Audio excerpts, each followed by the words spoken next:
Julian, thanks for joining us, but you're probably very disappointed after that.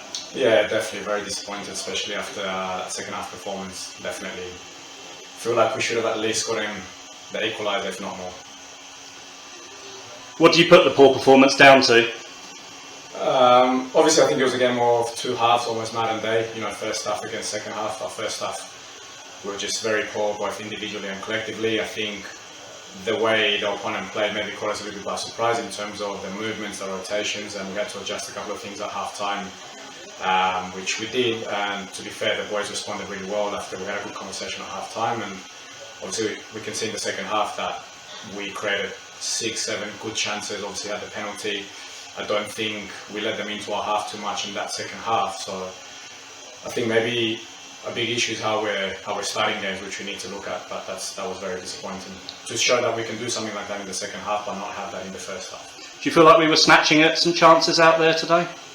Yeah, potentially. I think the opponent defended the box quite well at times. They put the body on the line. Obviously, we had probably 2 or 3 really clear-cut chances where it was maybe just a strike against the keeper or a little cutback. I think we need to speak a little bit about our composure around the box and our finishing. It's just one of those things that you can train, but you also need a little bit of composure from the boys in that moment. Do you feel like if that penalty had gone in, we might have gone on to win the game? I feel like we definitely would have gone on to win the game. I'm 99% sure we would have gone on to win the game. Yeah, I mean, the opposition looked a little bit more ragged after that, didn't they? Yeah, definitely. I mean, even after missing the penalty and we got our heads together within the next 4 or 5 minutes, we then stepped back up and continued to dominate the game and continued to have chances after that. So if we've gone 1-1, definitely I think we've probably gone to score at least 2, if not 3. Yeah, who knows.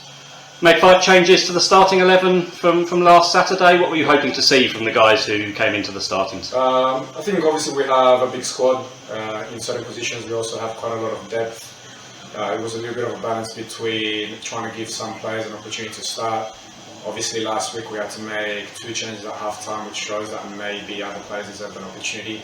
And also from training, from what we saw at training during the week, some players obviously trained well and you feel like they deserve the opportunity. So it was more trying to give those players a chance that maybe hadn't played the week before.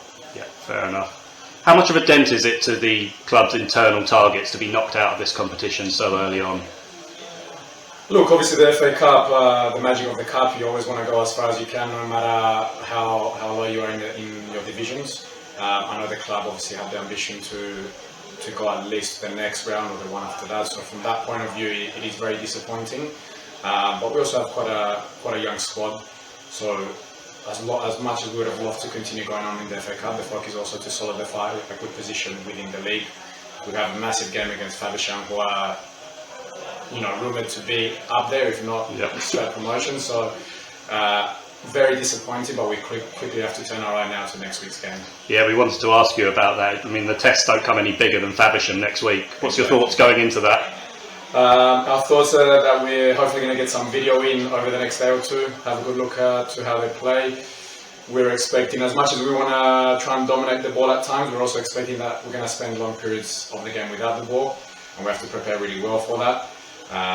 But I think if we use the 2 second half performances over the last week and we can merge that into one performance over the whole game, 90 minutes, we're definitely going to have a better chance of getting a result against one of the teams that's predicted to do really well. Brilliant. We look forward to it. Cheers for your time, Julian. Appreciate it, guys.